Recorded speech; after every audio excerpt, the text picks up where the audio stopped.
ওমর ইবনুল খাত্তাব সারা দুনিয়া যিনি লিড দিতেন, রাবি রাদিয়াল্লাহু তাআলা বর্ণনা করছেন, কাঠ কেটে আসতেছেন জঙ্গল থেকে উবাইদুল্লাহ বিন ওমর, দেখতেছেন যে আব্বাজান আসতেছে, তোমার ছেলে, ছোট ছেলে। বলে আব্বাজান আমরা আছি তো, আমার কাছে বলেন আমি কাঁধে উঠাবো, আপনি আমিরুল মুমিনিন, আপনি বাদশাহ, আপনি কাজ কেন করছেন?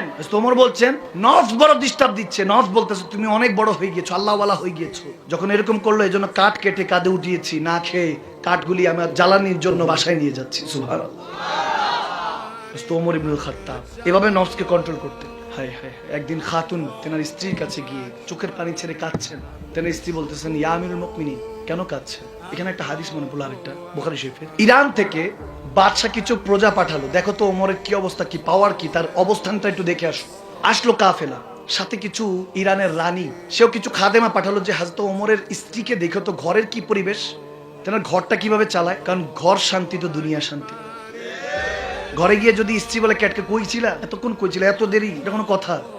তুমি তুমি করে কেন বলছেন? আপনি করে বলতে হবে। আওয়াজ দেয় না। আকর্ষণ 3 মাস থাকে, 4 মাস থাকে, 5 মাস থাকে, এরপর আকর্ষণ থাকে না। মোবাইল ফোন 20-25 দিন, যুবক ধরতে দেয় না, বন্ধু ধরিস না, এটা অনেক টাকার দাম, পড়ে গেলে শেষ। গাড়ি কিনলে মার্সিডিজ, বিএমডাব্লিউ, রোলস রয়েস, দামি দামি গাড়ি কিনলে, ইনফিনিটি, এখন বাইক কিনলে, ভালো ভালো রয়্যাল ইনফিনিটি, কত রকমের কত কিছু চলে আসছে, কিনলে ধরতে দেয় না, বসতে দেয় না। কিন্তু এগুলো 2-3 মাস, বিয়ের পর সংসার ধর্ম 4-5 মাস ভালো লাগে অনেকে। এখন তো এমন জেনারেশন 1 মাসও ভালো লাগে না, 1-1.5 মাস মাথায়, 40 দিন, 3 দিন, 1 সপ্তাহের মাথায় এখন তালাক হয়ে যায়, নাউজুবিল্লাহ। আকর্ষণ বান্দা অল্প কিছুদিন, তখন আর থাকে না। এরপরে সম্পর্ক টেনে নিতে হয় রেসপেক্ট দিয়ে, সম্মান দিয়ে, আদিনী করলে আদব, দিন প্রতিষ্ঠা আদবের উপর, সম্পর্ক টিকে থাকে আদব দিয়ে। হযরত ওমরের স্ত্রীর কি অবস্থা দেখে আসো। খাদেমার আসলো, এসে দেখলেন এখন হযরত ওমরের স্ত্রী, তিনি খাতুন চিন্তা করলেন রানী পাঠিয়েছে, একটা ভালো পোশাক দিলেন, একটা খুশবুর বোতল দিয়ে, ভালোবাসা প্রকাশ করলে তোফা দিতে হয়, গিফট দিতে হয়, ঠিক না? দিলেন, এরপর নিয়ে চলে গেলেন। ইরানের রানী দেখলেন হযরত ওমরের ওয়াইফ বিবি, তিনি আমার জন্য তোফা পাঠিয়েছেন, স্বর্ণের গহনা টহনা যা আছে, কোটি কোটি, এখনকার কোটি কোটি টাকার পোশাক আশাক, আলিশান রেশমি কাপড়, তখনকার আলিশান পোশাকগুলি পাঠিয়ে দিলেন। যখন হযরত ওমরের কাছে আসলেন ওগুলো নিয়ে, হযরত ওমর বললেন এগুলো কার? বলে ইরানের রানী পাঠিয়েছে আপনার খাতুনের জন্য, আপনার স্ত্রীর জন্য। তো বলতেছে আচ্ছা আচ্ছা, নিয়ে আসলেন। বলে নিয়ে আসো। উসুলওয়ালা ছিলেন অনেক হযরত ওমর, মুনাফিকরাও জানতো, কাফেররাও জানতো, মুসলমান মুমিনরাও জানতো ওমরের কাছে কোনো ছাড় নাই। আওয়াজ দেয় না, ঠিক না? মুমিন ছিলেন, সত্যবাদী ছিলেন, ভয়ঙ্কর ছিলেন। যারা সত্যবাদী হয়, মুনাফিক একটু ভিতরে মুনাফিকি থাকলে ভয় পায়, আর যদি মুমিন হয় আদব করে, সম্মান করে, যে আল্লাহ বেয়াদবি করা যাবে না, বেয়াদবি করলে ধ্বংস ইহকাল পরকাল, ঠিক না? তোফাই না, ওনার খাতুনকে বলছে তা খাতুন এগুলো তোমার জন্য তোমার ইরানের রানী পাঠিয়েছে। কেন পাঠিয়েছে? বলো হ্যাঁ, আমি তো আসলে ওই ওনার খাদেমার এসেছিল, আমি একটা কাপড়, একটা খুশবু দিয়েছিলাম, একটা ভদ্রতা আর কি, একটা তোফা দিয়েছি, এসেছে যেহেতু দিয়ে দিয়েছি তোফা। তো ওনাকে বললেন যে আমি হযরত ওমরের স্ত্রী, এটা পাঠিয়েছে, তো খুশি হয়ে এত কিছু পাঠিয়ে দিয়েছে। হযরত ওমর বলে তুমি আবার কবে থেকে আরেকজনের সাথে রিশতেদারি করছো? বলে তুমি কবে থেকে আবার মানুষকে খুশি করা শুরু করেছো? তোমাকে এটা কি শিখেছে? আমি এগুলো শিখেছি। ওই বাচ্চা ওই রানীর সাথে সুসম্পর্ক রেখে লাভ কি? যিনি আমার কবরও যাবে না, হাসরে কোনো কাজে আসবে না। আওয়াজ দেয় না, ঠিক না? বান্দাকে খুশি করা যাবে না, আমাদেরকে খুশি করতে হবে আমার মুস্তাফা জানের রহমত এবং আল্লাহকে। হ্যাঁ ওটা তো ঠিক আছে। বলে এগুলো সব এত কিছু বুঝি না, এত বাহানা চলবে না, এগুলো সব বলো যে আমি বাইতুল মালে দিয়ে দিয়েছি। বলে মানি না মানি আপনি বলতেছেন, এখন তো দিতে এমনি হবে। মা বোনরা তো একটু এরকমই, ঠিক কিনা? মর্জির বাইরে গেলে বলে আমার বিবি সাহেব হাতে না এরকম মাঝে মাঝে দেখা যায় একটু চাইলে। আমি বললাম 3 মাস আগে দিছি তো, এখন কেন চাচ্ছেন? 3 মাস আগে দিয়েছেন। আমি বললাম মনে আছে ওই হাদিস? ও আচ্ছা আচ্ছা, ঠিক আছে ঠিক আছে, কি আর করার, জানে মেজাজি মানুষ। ঘরের মধ্যে আমি একটু রাগটা বেশি রাখি, আপনদের সাথে রাগটা বেশি চলে, কারণ আপনরা বুঝবে। পরদের সাথে সবসময় মন খুলে কথা বলি, নরম তবিয়াতে কথা বলি, যাতে, কারণ পরটাকেও আপন বানাতে হবে, আপনটাকেও বাঁচাতে হবে, পরটাকেও বাঁচাতে হবে, ঠিক না? দিয়ে দিলেন, বাইতুল মালে দিয়ে দিলেন। একটা মিষ্টি খেতে চেয়েছে হযরত ওমর স্ত্রী ওনার কাছে, তখন আমিরুল মুমিনিন, তিনি পুরো জাহান লিড করেন, ওমর ইবনুল খাত্তাব।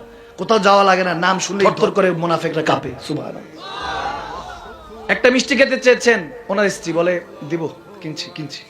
1 মাস 2 মাস 3 মাস 8 মাস চলে গিয়েছে, কিনে দেয় না, টাকা হচ্ছে না, টাকা হচ্ছে না, বেতন হচ্ছে না, যেটা আসে আল্লাহর রাসূল পক্ষ থেকে হচ্ছে না। আল্লাহু আকবার। 8 মাস পরে তেনার খাতুন 8 দিরহাম ওনার হাতে দিলেন, যে এই 8 দিরহাম নেন, একটা মিষ্টি কিনে নিয়ে আসেন। তুমি টাকা পেলা কোথায়? বলো যে বাজারের জন্য যেটা দিতেন ওখান থেকে 1 দিরহাম 1 দিরহাম করে জমিয়েছি, আপনারই টাকা, হালাল টাকা, কোনো সমস্যা নেই। তিনি বললেন আচ্ছা ঠিক আছে। টাকাগুলি নিলেন, ঘর থেকে বেরোতে নাই, চোখ দিয়ে পানি পড়ছে টপ টপ করে। ইয়া আল্লাহ, তুমি তো আমাকে 1 টাকা হলো বেশি দিয়েছো, আমি তো ওটার যোগ্য না। কাঁদছেন, ভয় কাঁদছেন, আল্লাহর কাছে কি হিসাব দিব, কি হিসাব। বাইতুল মালে সাহাবাদের কাছে গিয়ে বলতেছে এটা নাও। বলে আমিরুল মুমিনিন এটা কি? না 8 দিরহাম নাও, আমার 1 দিরহাম স্যালারি কমাও, আমার 1 দিরহাম স্যালারি কমাও। তেনাদের কথা বলছি, যেনাদের ক্ষেত্রে আমার আল্লাহ বলতেছেন লাকাদ রাদিয়াল্লাহু আনিল মুমিনিনা ইয ইউবায়িনুকা তাহতা শাজারা। আর এইজন্য আবু বকর রাদিয়াল্লাহু তাআলা, হযরত ওমর রাদিয়াল্লাহু তাআলা, আল্লাহ বলতেছে আমি রাজি তেনাদের উপরে, কারণ তেনারা আল্লাহকে রাজি করার জন্য সমস্ত কিছু করেছে। আল্লাহর রেজামন্দি তালাশ করতেন, এখন আমরা বান্দার রেজামন্দি তালাশ করি। এজন্য বান্দা আপনাকে কেউ স্মরণও করবে না, খোদার ইজ্জতের কসম। সেই ওমরের কথা বলছি আমি, দিয়ে দিল 1 টাকা কমাও, আমার খাতুনে এই মিষ্টির জন্য পাঠিয়েছে, আমি 1 টাকা বেশি নিচ্ছি, আমার আল্লাহ রাসূলের গোলামি করে কমিয়েছেন। ভাইরা আমার, সেই ওমর তেনার স্ত্রীর সামনে কাঁদছেন। বলে খাতুন, ওমর বুড়া হয়ে গিয়েছে না, 62 বছর চলে হযরত ওমরের। বলে 63 বছর আমার পেয়ারা নবী চলে গিয়েছেন, আর 2-1 বছর আছে, যাই না কতদিন হায়াত রেখেছে, দাড়ি পেকেছে, এখন আর উঠতে গেলে সোজা উঠতে পাই না, মাজা জোর পাই না, হাত লাগে, এখন বিছানায় শুলে অসুস্থতা বোধ হয়, ঘুম আসে না, এই পিঠ ওপিঠ হতে থাকে। খেয়াল শুধু কবরে গেলে নবীকে চেহারাটা দেখাতে হবে। 2 হাত দিয়ে আপনদেরকে দাফন করে রেখে এসেছি, ওই জায়গায় আবার যেতে হবে আমাকে, সময় শেষ। খাতুন আজকে কাঁদতেছি, তুমি জিজ্ঞেস করছো, বুখারী শরীফে হাদিস। খাতুন ওনার স্ত্রী বলছেন কেন কাঁদছেন আপনি? বলে কাঁদছি, মসজিদে নববী থেকে যখন বেরোচ্ছি সব সাহাবারা বলছে ওই দেখো ওমর ইবনুল খাত্তাব হেঁটে যায়, আমার নবীর সিংহ, আমার আল্লাহর যোদ্ধা, মুমিনদের ইমাম। আজকে যখন বারবার বলতেছে ওই দেখো, যাকে দেখলে শয়তানও তোয়াজ করে চলে, তিনি হেঁটে যাচ্ছে, বাহ বাহ মারহাবা জিন্দাবাদ দিচ্ছে, নারা দিচ্ছে। খাতুন তেনারা তো আমাকে তাসদিক করলো, আমাকে ক্ষমা করে আপন করে নিল। ভাবলাম ঘরের মধ্যে তো আমি হাল বেহাল করে রেখেছি, অনেক স্ট্রিক্ট ছিলাম, শক্ত ছিলাম, কঠিন ছিলাম, অনেক কিছু চেয়েছো, কখনো মিষ্টিও চেয়েছো, ওটাও কিনে দিতে পারি নাই। ভেবেছি এটার আজার দুনিয়া থেকে আলে না, দুনিয়া থেকে কি নিবো, আমরা তো আল্লাহ রাসূল থেকে নিবো। এই জন্য দুনিয়াতে যত পেরেছি কম খরচ করেছি। ওমর ইবনুল খাত্তাব কান্না করছে, খাতুন তুমি ক্ষমা করে দাও, তোমার কাছে ক্ষমা চেতে এসেছি। সন্তানের কাছে ক্ষমা চাচ্ছে। হযরত ওমর ইবনুল খাত্তাব ফারুক আজম, সত্য মিথ্যা পার্থক্য করনেওয়ালা, যেনাকে আল্লাহ লকব দিয়েছেন, তিনি সবার কাছে ক্ষমা চাচ্ছেন, আমাকে ক্ষমা করে দিস বাবা, তোর হক আদায় করতে পারি নাই। মাইকে বলছে, স্ত্রীকে বলছে, মা হাফসা যিনি আমার নবীর স্ত্রী, হযরত ওমরের সাহেবজাদি, তেনার কাছে বলছে, মাগো আপনি তো আমার মেয়ে, আপনি তো এখন আমার মেয়ে না, আপনি আমার মা, আপনি আমার নবীর স্ত্রী, আপনিও ক্ষমা করে দেন, ঠিক মতো লালন পালন করে নেই। সবাই হাত ধুচ্ছে, আব্বা আপনি সবসময় হকের পথে ছিলেন, আপনি কি জন্য এইভাবে কাঁদছেন? কিন্তু ওনার খাতুন চোখের পানি ছেড়ে দিয়ে বলছে আমি মাফ করব না, আমি মাফ করব না। তখন হযরত ওমর বলছেন কেন, কেন মাফ করবেন না, মাফ করে দেন না, স্বামী হিসেবে তো আপনার হক সম্পূর্ণ দিয়েছি, হয়তোবা কোনো না কোনো ভাবে কিছু ছুটে গিয়েছে। আমার রাসূলের উম্মতদেরকে, উম্মতে মুস্তাফাকে জাহান্নামের আগুন থেকে হেফাজত করতে জীবন যৌবন দিয়ে দিয়েছি, অতীতে তো কত গুনাহ করে ফেলেছি। আমি ওমর ইবনুল খাত্তাব, আমার বাবা খাত্তাব যখন 7-8টা উট চড়াতে বলতেন যে এই 7-8টা উটকে লাইন করো, করতে পারতাম না, চাবুক মারতেন, আমার ঘরে কি হয়েছিস তুই? আমি সে ওমর, আজকে সারা দুনিয়া লিড করি, এটা আমার নবীর সাদাকা।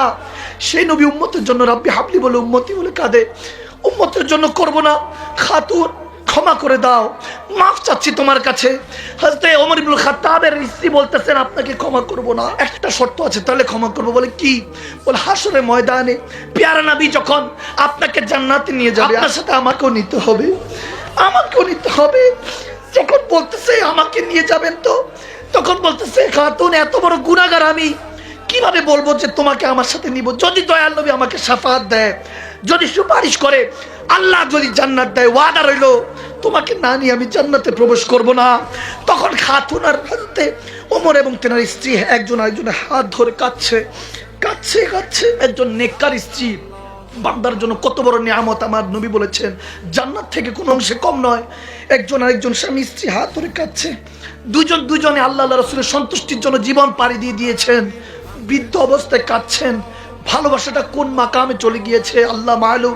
দুজনে কাঁধের মধ্যে মাথা ফেলে কাঁদছেন। হাদিসের এই জায়গার মধ্যে পড়তে লাগলাম, তখন আস্তে করে খাতুন বলেন, হুজুর আপনি তো আপনারটা চেয়ে নিয়েছেন, আমার টিকিটটা চাইতে পারি? বলে বলো। তখন বলতেছে, হুজুর ইয়া আমিরুল মুমিনিন ওমর ইবনুল খাত্তাব, হে আমার নবীর দ্বিতীয় খলিফা, আজমতওয়ালা খলিফা, হে আমার আল্লাহর খাস বান্দা, হে আমার শানওয়ালা স্বামী, আপনার কাছে একটাই চাওয়া, মৃত্যুর আগ পর্যন্ত যতদিন আল্লাহ হায়াত রেখেছে এভাবেই আমার নবীর উম্মতের খেদমত করে যাবেন। আমি আপনার জন্য আছি। প্রশ্ন করেছিলেন আমার সন্তানদেরকে মানুষ করেছি, আপনার ভাত রান্না করেছি, আপনার খাবার রান্না করেছি, আপনার কাপড় ধুয়ে দিয়েছি, সব হুকুক আমি মাফ করে দিব। আমি আরো খেদমত করব, আপনার জন্য আরো বেশি খেদমত করব, যেহেতু আপনি ওয়াদা করেছেন। এই দিনের অপেক্ষা ছিলাম যে যেদিন হয়তোবা একটা সুযোগ আসবে আপনার কাছে চাওয়ার, এই দিন আজকে আল্লাহ আমাকে দিয়েছে। দোয়া করেন যাতে আমি মৃত্যুর আগ পর্যন্ত আপনার খেদমত করে যেতে পারি। আমি ঘরে আপনার খেদমত করব, আপনি বাইরে দুনিয়াতে আমার নবীর উম্মতের খেদমত করবেন, আমার নবীর গোলামি করবেন, আল্লাহকে রাজি করবেন। তখন হযরত ওমর ইবনে খাত্তাব চোখের পানি ছেড়ে বলে, ইয়া রাসূলুল্লাহ, আপনি বলেছেন ওমর, আল্লাহ রাসূলের জন্য যদি জীবন পার করিস, খোদার ইজ্জত কসম, ঘর আবাদ হয়ে যাবে, দুনিয়া আবাদ হবে। শুধু সেখানেই শেষ নয়, দুনিয়া আখিরাত তুই মালামাল হয়ে যাবি। সাদাকতা ইয়া রাসূলুল্লাহ, আপনি সত্যই বলছিলেন। আর সেই নবীর উম্মত আমরা একজন আরেকজনকে কাটি, বকি, এটা করি সেটা করি, সময় শেষ। দুনিয়াদারিতে আমরা সময় শেষ করে ফেলেছি। আমাদের জামানা শেষ হতে চলেছে। প্রত্যেক দিন গাড়ি দিয়ে যাই, বাস দেখি, চলে গেল, আর জীবনে আর দেখা হবে না, কারোর সাথে কারো দেখা হবে না, কারোর সাথে কোনো সম্পর্ক নাই। কিন্তু খোদার ইজ্জতের কসম, আপনার আর আমাদের এই সবার সম্পর্ক একটা জাতে পাকের সাথে, যিনি লামাকানে গিয়ে আল্লাহর সাথে দেখা করেছেন, সেই নবীর হয়ে যাক। আমি চাই যতদিন হায়াত আছে খেদমত করব, জানি না কোন দিন চলে যাই, তারপর তো চলে যেতে হবে। এসেছি তো যাওয়ার জন্য, থাকার জন্য না। চলে যাব, কিন্তু জান্নাতে একসাথে থাকতে চাই, নবীর কদমে আল্লাহর জান্নাতে থাকতে চাই, যেখানে আহলে বায়াত থাকবে, আমাদের শেখ তরিকাতটা তেনার সাথে থাকতে চাই। সেই ইমামে হাসান হোসেন আওলাদদের সাথে, যেনারা কারবালার ময়দানে তীর খেয়েছেন আপনার আমার জন্য, তেনাদের সাথে থাকতে চাই। কতজন আসলো আর গেল, কিন্তু আমার নবীর, আমার হুজুরের ভালোবাসা বাবা আদমের থেকে শুরু হয়েছে, কিয়ামতের পরও থাকবে। সেই নবীর সাথে দুই হাত তুলে দিয়ে বলুন, জান্নাতে থাকতে রাজি আছে কি নাই? নিজেদেরকে পরিবর্তন করতে রাজি আছে কি নাই?